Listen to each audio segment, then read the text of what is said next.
महात्माओं, आज आचार्य मांगतुंग स्वामी हमारे इस काव्य के माध्यम से बहुत सुंदर सी बात कर रहे हैं। 29वें नंबर का काव्य है। अगर आपके पास पुस्तक है तो आप जरूर निकालें एक बार और उच्चारण करेंगे।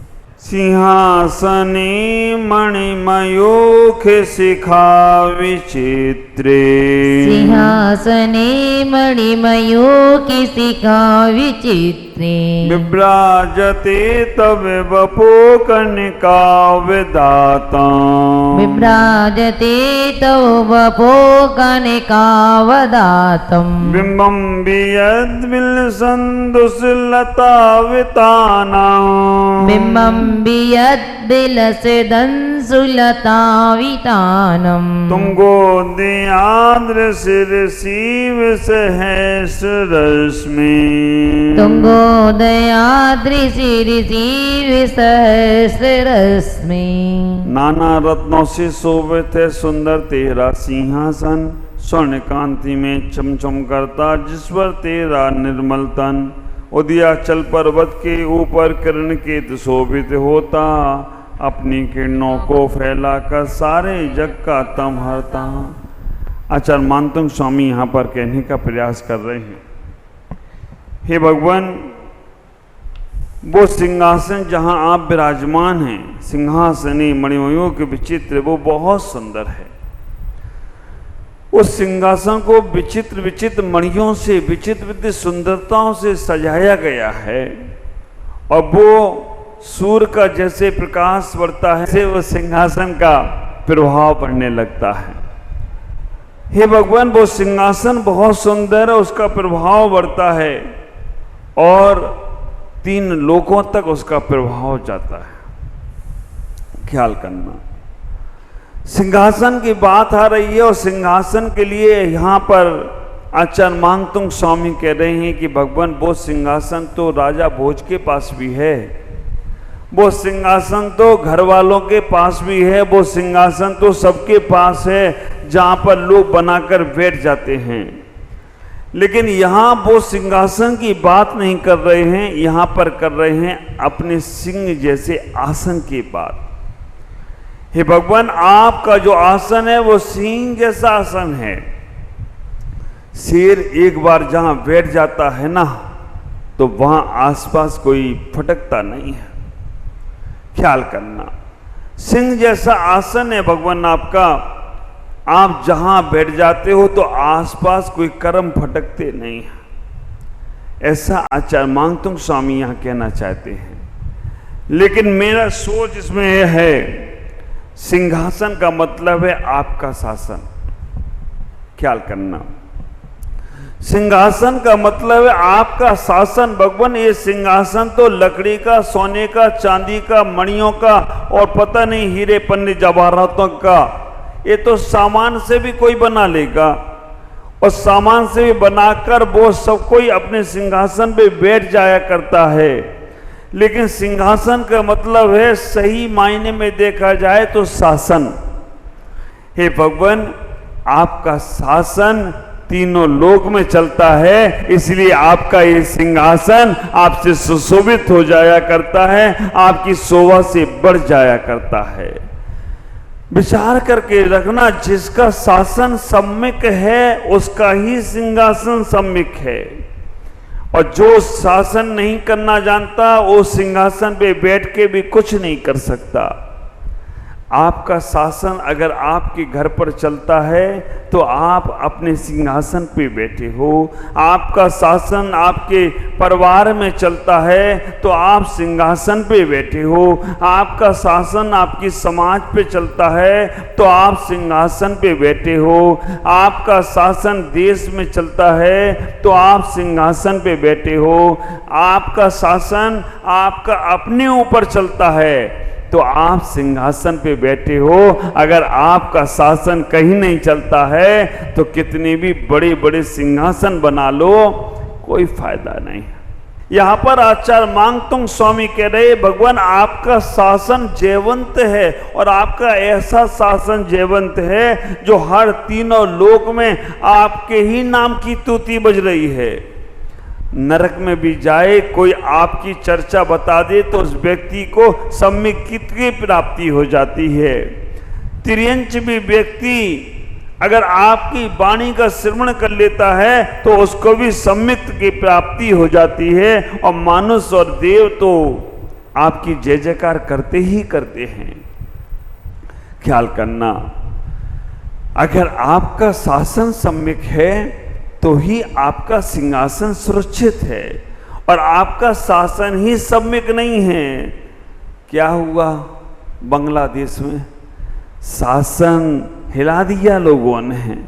आप विचार करके रखना, कहीं कई बार ये होता है कि हमारा अनुशासन इतना ज्यादा ऐसा हो जाता है कि हमारा शासन हिल जाता है।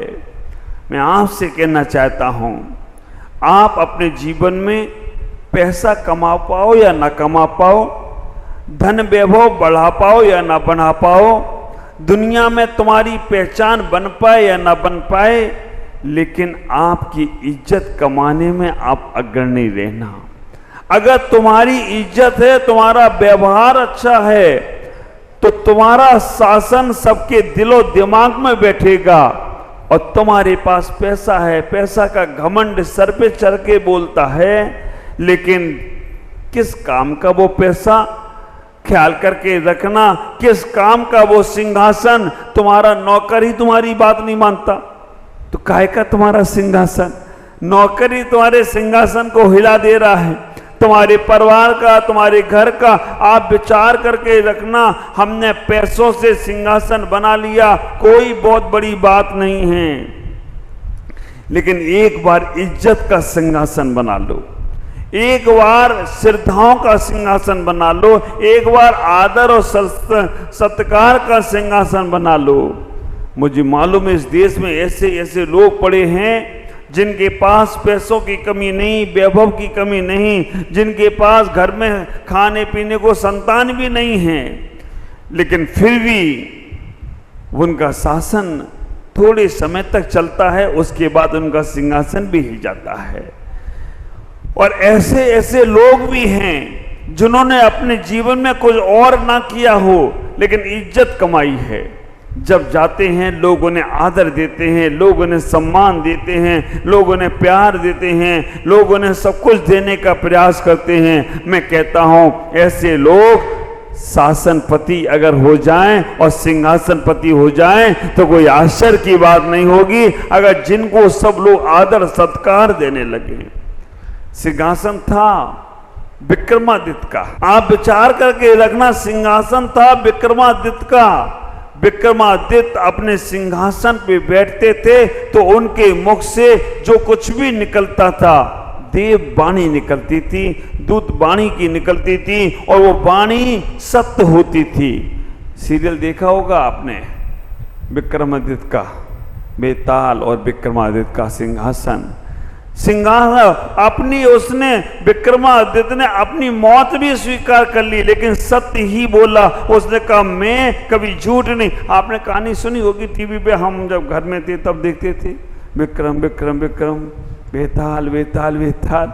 अभी भी आता है, हमारे जमाने का है। अभी तो तुम्हारे जो सीरियल आते हैं ना, पता नहीं, सास भी कभी बहू थी, और नए नए कौन से आ गए हो मालूम नहीं।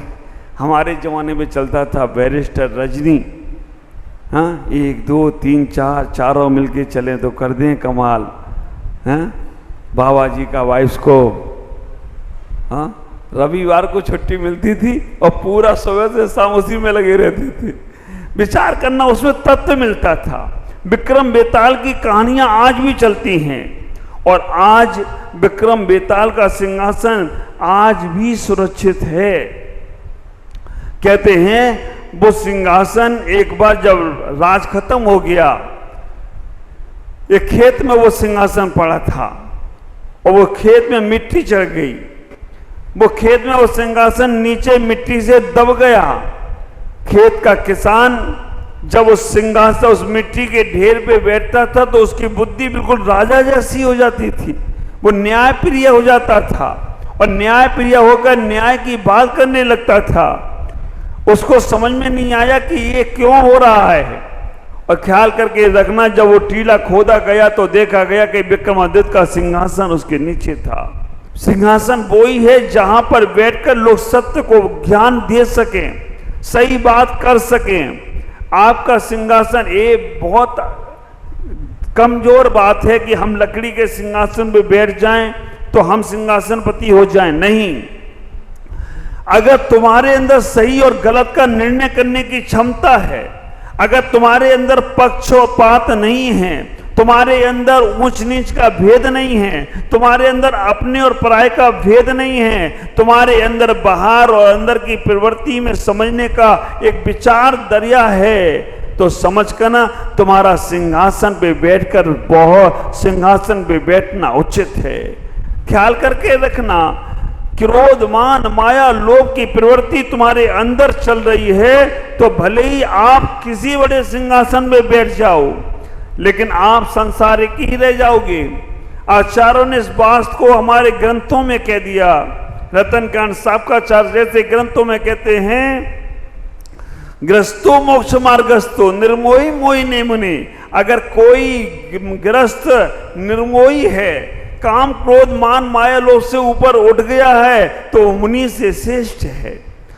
अब विचार करना, जहां तक हो सके चार कसाय की प्रवृत्तियों से ऊपर उठ जाओ। चार कसाय की प्रवृत्ति से ऊपर उठ गए तो आप भी भगवान की तरह सिंहासन से 4 अंगुल ऊपर उठते चले जाओगे। संसार से आप विचार करना, कमल खिलता है ना, कीचड़ में खिलता है, लेकिन कितने अंगुल ऊपर रहता है? 4 अंगुल। 4 अंगुल ऊपर रहता है वो कमल भी हमें शिक्षा देता है कि कमल की तरह तुम्हें सुंदर बनना है, कमल की तरह तुम्हें पूज्य बनना है। कमल का फूल भगवान के चरणों में चढ़ा देते हैं, जहां चढ़ाया जाता है। विचार करना, तुम्हें कमल की तरह पवित्रता को रखना है तो संसार रूपी कीचड़ से 4 अंगुल ऊपर उठने का प्रयास करो। काम क्रोध मान माया लोभ ये चलता ही रहेगा, ये कभी समाप्त होने वाला नहीं है। और ये कहना मत कि होगा कैसे, आप विचार तो बनाओ, आप सोच तो ऐसी तैयार करो कि हमें इनसे बचना है। अगर आपने सोचना प्रारंभ कर दिया कि हमें इन चीजों से बचना है, हमें इन चीजों से दूर रहना है, आज विचार करोगे, कल आचार बनेगा, परसों संस्कार बनेगा और उसके बाद निराकार में परिवर्तित हो जाओ तो कोई आश्चर्य की बात नहीं है। आज विचार करो, क्योंकि कुदरत कहती है तथास्तु। ख्याल करना, कुदरत कहती है, कर्म कहता है तथास्तु, जैसा तुम सोचोगे वैसा होगा। मन ब्रेन वॉश, अपने मन को अच्छे कामों में लगाओ। आचार्य यहां कह रहे हैं कि वो सिंहासन 4 अंगुल ऊपर है पे बैठे हैं भगवान। आप ख्याल करके रखना, आप संसार की विषय कामनाओं से 4 अंगुल ऊपर उठो। आप वितरागी नहीं बनो, वीतरागी बनने का प्रयास करो। आचार्य कहते हैं कि सिंहासन तो रावण का भी नहीं रहा। रावण क्या कहता था, वो बनवासी छोकरे हमारा क्या कर पाएंगे। ख्याल करना, वो बनवासी नहीं थे, वो वीतरागी थे। और रावण भी अहंकार से नीचे आ गया और रावण का भी अहंकार चूर चूर हो गया। जिसके घर में 1 लाख पूत 1.25 लाख नाती, जाके घर दिया ना बाती।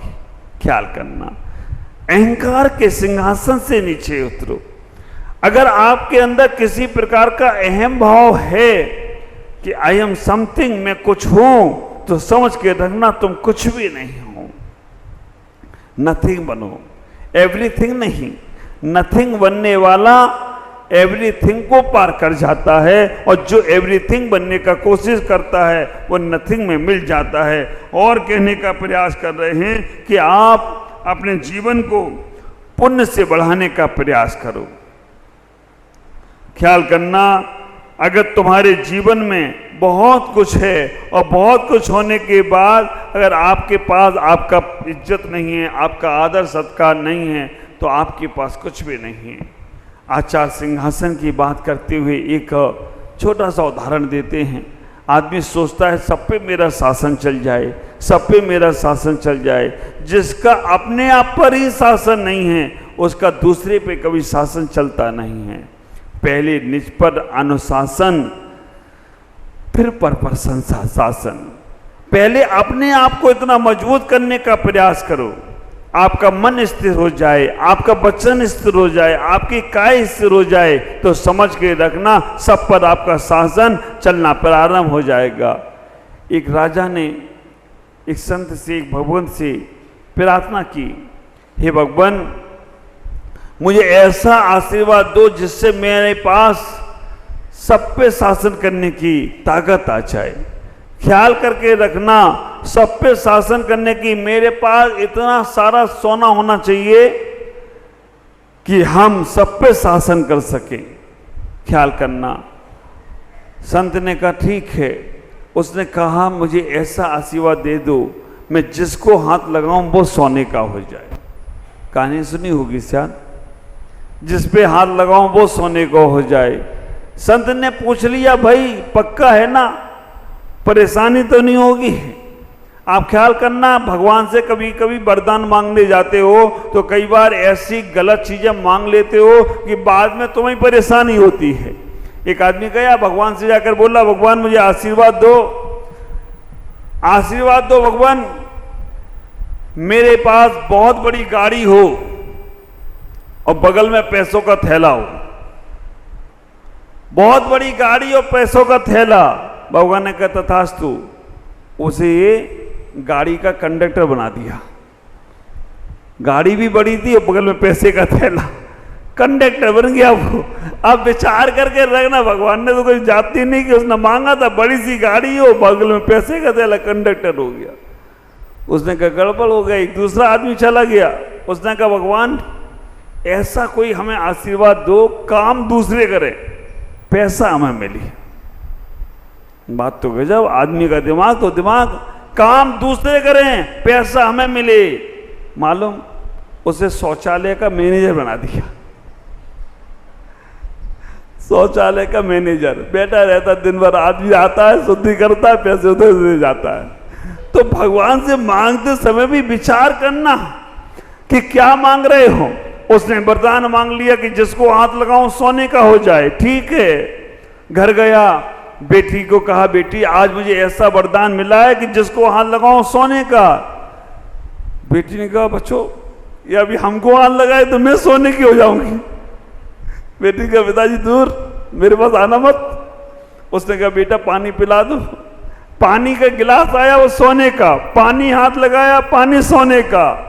आखिरकार वो अपने वरदान के कारण से दुखी हो गया। मैं आपसे कहना चाहता हूं परमात्मा से कभी धन दौलत मत मांगो, वो तो तुम जब चाहोगे तब मिल जाएगा। भगवान से कहना भगवान 2 वक्त की रोटी खाता हूँ तो इज्जत से मिल जाए, भगवान जहाँ जाऊँ वहाँ मुझे प्यार मिल जाए। ख्याल करके रखना इज्जत और प्यार तुम्हें मिल गया ना तो तुम्हारा सिंहासन, तुम्हारा शासन जयवंत बना रहे तो कोई आश्चर्य की बात नहीं है। और दुत्कार के रोटी मिलती है, घर के बच्चे परिवार के लोग तुम्हें प्यार नहीं करते हैं, भले ही कितना भी तुम अपने पास कुछ भी करते रहो कुछ भी होने वाला नहीं है। आज का सिंहासन ये कहता है कि हमारा शासन चले, हमारा शासन जयवंत हो। जैन धर्म का शासन जयवंत रहेगा, जयवंत चलता रहेगा। ओम नमः जय गुरुदेव।